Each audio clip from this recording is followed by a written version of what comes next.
Video ini menggambarkan keadaan yang terjadi pada saat ini, dan ini seperti janji saya ya, saya akan memberikan sebuah pendapat saya tentang keadaan dan bagaimana kita mensikapinya.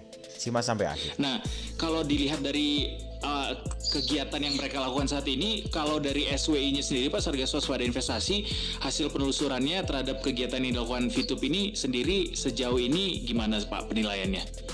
Iya, ini tentu berbeda dengan Mimais ya. Mimais itu sama sekali nggak ada izin. Mereka izinnya itu hanya izin untuk melakukan edukasi apa ya. Kemudian mereka melakukan penghimpunan dana dengan top up. Contohnya 3 juta dapat motor, 7 juta dapat Fortuner, 11 juta dapat Alphard. Ini berbeda sekali. Jadi kita tanpa bekerja juga bisa melakukan rice. Memang itu sangat-sangat tidak mungkin ada kegiatan operasi seperti itu, dan saya kira Dimas itu walaupun ngurus izin dimanapun tidak akan bakal bisa dapat seperti itu izin. Nah, kalau itu ini yang sesuai dengan yang kita diskusikan, fokusnya adalah tidak merupakan kegiatan sinema bonsi dan tidak merupakan kegiatan member, tetapi prinsip utama yang disampaikan ke kami oleh mereka, dan tentunya ini sangat menarik dan merupakan suatu, menurut kami bisa jadi menjadi inovasi juga, bahwa prinsip utamanya mereka tidak mengumpul dana dari masyarakat. Jadi tidak ada pembayar dari masyarakat, ini yang kita pegang. Jadi tidak ada istilah masyarakat bayar, itu yang paling utama. Kemudian prinsip yang kedua, karena memang ini adalah jasa, kita juga sangat konsisten dan hati-hati. Ini kan masyarakat diminta untuk menonton iklan, kemudian atas menonton iklan itu diberi poin.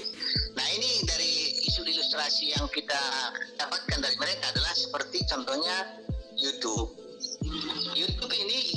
Oleh karena itu masyarakat mungkin tidak menarik lagi nih YouTube. Jadi teman-teman masyarakat yang tergabung di Fitup, perhatikan jangan sampai membayar.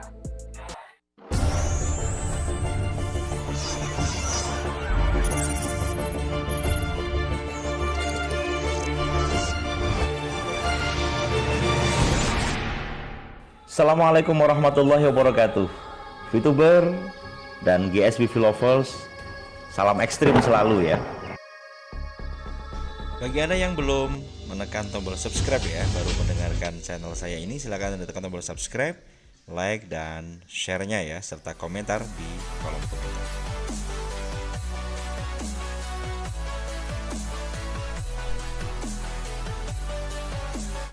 Oke, seperti janji saya, jadi setelah saya mengupload secara komplit ya, cuplikan video tentang sebuah wawancara, tetapi diselipkan tentang bahasan Fitup, kemudian tanggapan dari netizen dan arus bawah, tentunya ada yang positif dan ada yang negatif ya, semacam itu.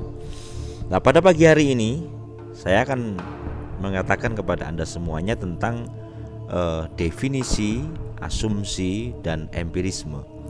Jadi bahwasanya ketika kita melihat secara definisi, secara keadaan yang pasti mengenai kondisi Fitup saat ini yang ngerti secara jelas, satu adalah pihak SWI regulator ya, kemudian yang kedua adalah pihak manajemen ya, semacam itu.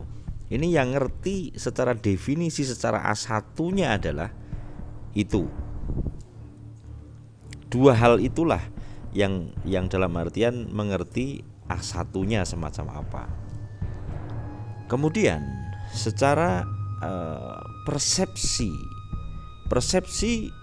seperti tayangan saya, kemudian dari penilaian ya kan, penilaian tentang Fitup saat ini dengan berbagai macam persepsi, asumsi ya semacam ini, itu semuanya bisa, baik Fituber ataupun ex-Fituber ataupun haters, dan semuanya bisa berpendapat atau bisa mengeluarkan sebuah persepsi dan persepsi. Nah, semacam ini. Kemudian yang terakhir adalah empirisme, bahwasanya ada yang memandang sudut yang lain dari keadaan saat ini, sehingga bisa terjadi mereka sangat tenang atau bisa terjadi mereka santai dan seterusnya. Tidak sebegitu wow lah, tidak sebegitu sengsara, tidak sebegitu heboh, tetapi dia melihat dari empirisme dengan cara pandang yang lain. Dengan cara pandang yang lain yang bisa jadi jauh daripada definisi, jauh daripada persepsi, tetapi dia justru melihat dari sudut pandang yang lain dengan pandangan hikmah dan seterusnya. Lah, saudaraku, yang Anda lihat saat ini dimanapun, kalau kita berbicara di YouTube ya, di YouTube dan seterusnya, kalau di Facebook tidak sebegitu ramai adanya Facebook itu karena memang share-sharean dari para YouTuber. Jadi kita bisa melihat, saudaraku, bahwasanya memang semua berasumsi, semua menggunakan persepsi yang terjadi pada saat ini.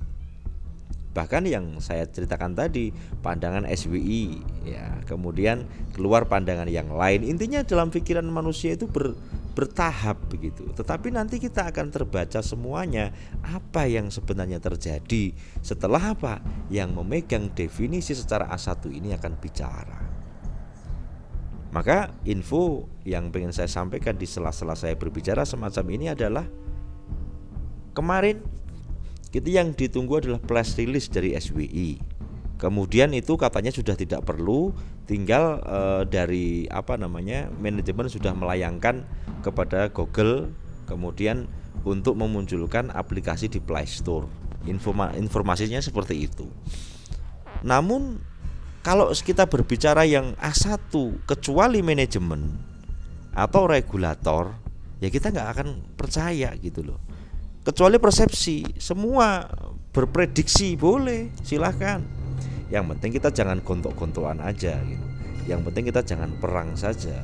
Tetapi pada prinsipnya masih kepada tahap awal, kita tetap menunggu, ya kan? Sampai di mana nih? Masih ada perbedaan pendapat tentang poin 5 dan 6. Versi manajemennya ketika itu akan dibayar ketika sudah benar-benar on, sudah ada aplikasinya semacam itu. Tetapi ada versi yang lain dituntut untuk membayar dulu dan seterusnya. Jadi intinya saat ini itu masih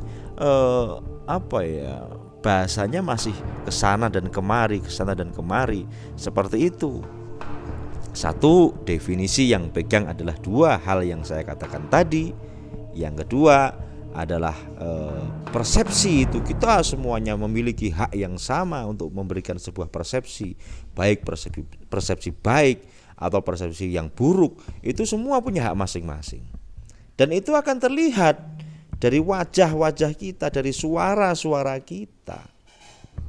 Maka saya memberitakan info tentang ini sebagai poros tengah, bagaimana kita tetap bisa damai, dan ini memang benar-benar bisa sesuai harapan yang kita inginkan. Kita tetap ini bisa selesai tapi dengan sebuah kedamaian. Itu pesan saya kepada arus bawah dan pesan saya kepada para VTubers dan semuanya pendengar GSWV. Jadi intinya pesan damai saya ini saya tujukan kepada Anda semuanya, bahwasanya definisi yang pasti tentang VTube ini secara duniawi, ini saya katakan, ini adalah dipegang oleh manajemen dan regulator yang ngerti, dan ini masih semua belum mengeluarkan kata-katanya ya secara resmi.